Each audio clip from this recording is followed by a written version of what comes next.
तो यारो Thunderbolts movie के साथ हमें मार्वल के सिनेमैटिक यूनिवर्स में एक और powerful God like super hero देखने को मिल चुका है, जिसे हम लोग सेंट्री के नाम से जानते हैं। अब सेंट्री से पहले भी हमें मार्वल के सिनेमैटिक यूनिवर्स में बहुत सारे पावरफुल सुपर हीरोज देखने को मिल चुके हैं एंड उनमें से कुछ तो ऐसे हैं जो कि सेंट्री को भी हरा सकते हैं। आज की इस वीडियो में हम सेंट्री को ही मार्वल के कुछ पावरफुल सुपर हीरोज के साथ में कंपेयर करेंगे और ये जानेंगे कि सेंट्री उनमें से किन किन सुपर हीरोज को हरा सकता है एंड कौन से सुपर हीरोज ऐसे हैं जो कि सेंट्री को हरा देंगे। सबसे पहले हम बात करते हैं सेंट्री वर्सेस हल्क की। अब ये दोनों कॉमिक्स में बहुत ही अच्छे दोस्त रह चुके हैं। हल्क की पावर का आइडिया हम सभी को है क्योंकि एमसीयू में ये अपनी स्ट्रेंथ के बेंचमार्क्स ऑलरेडी सेट कर चुका है, बट फिलहाल में एमसीयू में जो प्रोफेसर हल्क है वो हल्क की स्ट्रेंथ को उस लेवल पर यूज नहीं कर पाता जैसे वो पहले किया करता था। हम यहाँ पे इन्हें फीड्स के बेसिस पर कंपेयर नहीं कर सकते क्योंकि हल्क के पास सेंट्री के मुकाबले में ज्यादा फीट्स है एमसीयू में। बट हाँ, यहाँ सेंट्री को देखकर आइडिया लग जाता है कि अपनी सभी फाइट्स में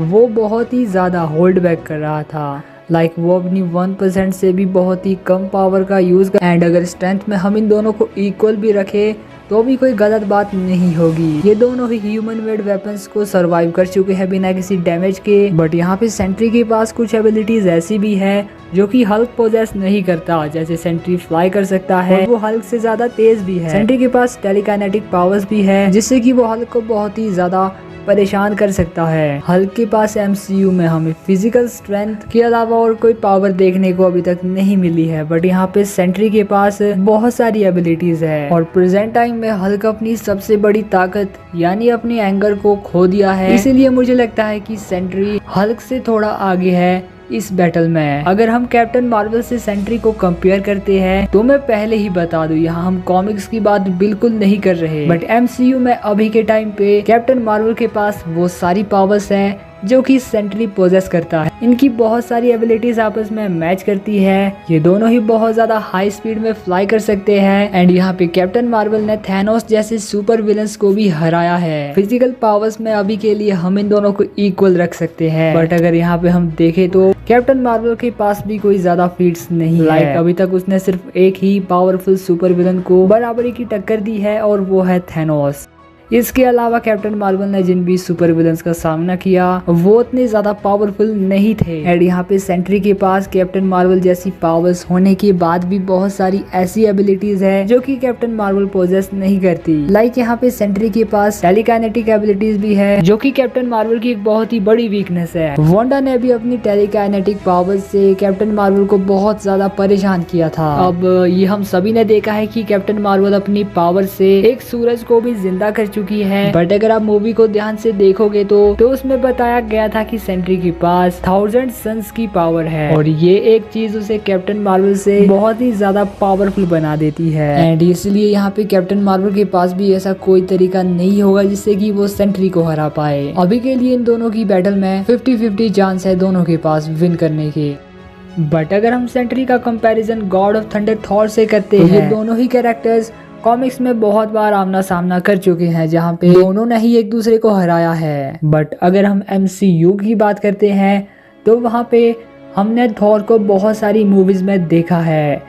सेंट्री बस एक ही मूवी में अपीयर हुआ है, वो भी बस थोड़ी ही देर के लिए। बट थॉर की बहुत सारी मूवीज एमसीयू में आ चुकी है एंड इसीलिए फीट्स की कमी थॉर के पास बिल्कुल भी नहीं है। थॉर की फिजिकल कैपेबिलिटीज गॉड लाइक है। यहाँ पे मुझे एग्जांपल देने की जरूरत भी नहीं है कि थॉर कितना ज्यादा स्ट्रॉन्ग और ड्यूरेबल है क्योंकि आप सभी बहुत अच्छे से जानते हो। यहाँ पे स्ट्रेंथ और ड्यूरेबिलिटी का पॉइंट हम थॉर को दे सकते हैं क्योंकि एमसीयू में उसे अभी के टाइम पे सेंट्री से ज्यादा और ड्यूरेबल शो किया गया है। और मैं ये नहीं कह रहा कि सेंट्री वीक है, बट जो हमने अभी तक देखा है मैं बस वही बता रहा हूँ। एंड थॉर के पास उसकी 2 गॉडली वेपन्स भी है जिनके सामने एमसीयू की ऑलमोस्ट हर एक powerful characters like Hulk, Thanos, God the God butcher, shorter ये भी वनरेबल हो जाते हैं। थॉर की एज भी 1500 साल है, इसलिए अपनी हर एक एबिलिटी को वो बहुत ही अच्छे से यूज करना जानता है। बट यहाँ पे बॉब को नई नई पावर्स मिली है इसलिए वो अभी अपनी पावर्स को बस समझ ही रहा है, उसे अपनी सारी पावर्स यूज करनी आती ही नहीं है। बट अगर वो अपनी सारी पावर्स को सही से यूज करना सीख गया तो सिनेरियोस बहुत ही अलग होंगे। बट अभी के लिए सेंट्री इतना ज्यादा पावरफुल नहीं है कि वो गॉड ऑफ थंडर थॉर को हरा दे।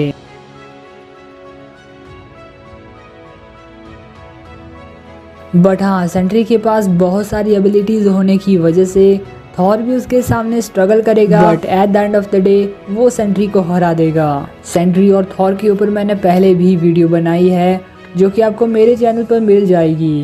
एंड अगर यहाँ पे सेंट्री डॉक्टर स्ट्रेंज या फिर स्कारलेट विच का सामना करेगा तो ये दोनों मैजिक यूजर्स है एंड इनकी एबिलिटीज को देखकर सेंट्री भी बहुत ज्यादा कंफ्यूज हो जाएगा, क्योंकि अभी तक उसने किसी ऐसे कैरेक्टर का सामना ही नहीं किया है जो कि इन दोनों के लेवल के मैजिक को यूज करता हो। बट अगर डॉक्टर स्ट्रेंज के सामने सेंट्री आता है तो यहाँ पे सेंट्री के पास भी काफी चांस है कि वो डॉक्टर स्ट्रेंज को हरा दे, क्योंकि हम जानते हैं कि डॉक्टर स्ट्रेंज फिजिकली एक नॉर्मल ह्यूमन की तरह है। यहाँ पे सेंट्री के पास ऐसी पावर्स है जिससे कि वो डॉक्टर स्ट्रेंज के कुछ करने से पहले ही उन्हें स्टैब कर सकता है। बट डॉक्टर स्ट्रेंज के पास एक्सपीरियंस इतना ज्यादा है कि उनके साथ ऐसा करना बहुत ही ज्यादा मुश्किल है। ये बंदा अपनी पावर्स से इन्फिनिटी स्टोन्स को भी टक्कर दे चुका है और ये चाहे तो सेंट्री को मिरर डायमेंशन में भी ले जा सकता है, जहाँ से बाहर आने में सेंट्री को काफी ज्यादा टाइम लगेगा। बट हाँ, ये बात भी सच है कि फिजिकली स्ट्रॉन्ग कैरेक्टर्स के सामने डॉक्टर स्ट्रेंज को हमने बहुत बार वनरेबल होते हुए देखा है। और एबोनी मॉ को हम कैसे भूल सकते हैं,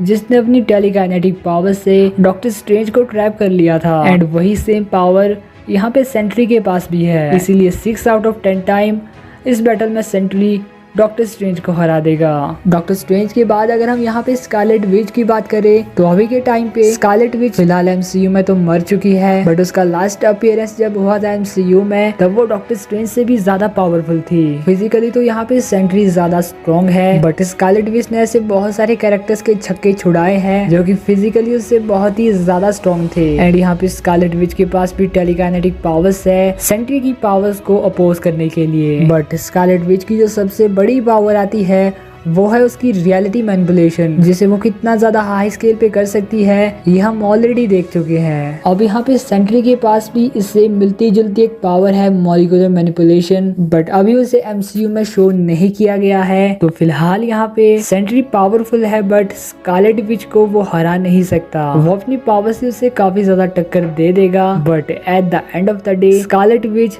सेंट्री को हरा देगी। सो बस आज की वीडियो यहीं पर एंड होती है। अगर आपको वीडियो पसंद आई हो तो आप कमेंट कर सकते हो कि नेक्स्ट वीडियो किस टॉपिक के ऊपर बनाई जाए। एंड मिलते हैं किसी और दिन किसी और वीडियो के साथ, तब तक के लिए बाय बाय।